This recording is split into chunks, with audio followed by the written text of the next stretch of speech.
मी doctor Gauri Deshmukh. मी actually Ayurveda practitioner आहे. नाडी परीक्षणाबाबत आणि नाडी परीक्षणाची जे गांभीर्य आहे, नाडी परीक्षणाचं जे महत्त्व आहे त्याबाबत माहिती तर मला आधीपासून होतीच. नाडी परीक्षण देखील करत होती, पण नाडी परीक्षण एवढं डीप आणि एवढं शास्त्रोक्त आजपर्यंत मी शिकलेली नव्हती. त्याबद्दल डॉक्टर राजन पाटील सरांचे आभार.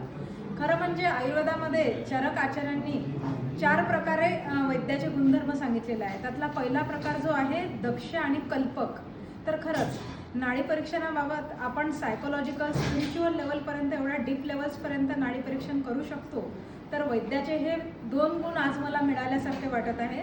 खरंच अभ्यासाची तर अपेक्षा आहेच, पण हे ज्ञान या प्लॅटफॉर्मवर अवेलेबल करून देणं आणि फक्त डॉक्टर्ससाठी नव्हे तर सर्व स्तरांतील व्यक्तींसाठी आपल्या आरोग्याची आणि आपल्या आरोग्यासोबतच दुसऱ्यांच्या आरोग्याची प्रायमरी काळजी किंवा प्रायमरी डायग्नोसिस या लेवलपर्यंत सर्वजण पोहोचू शकतात.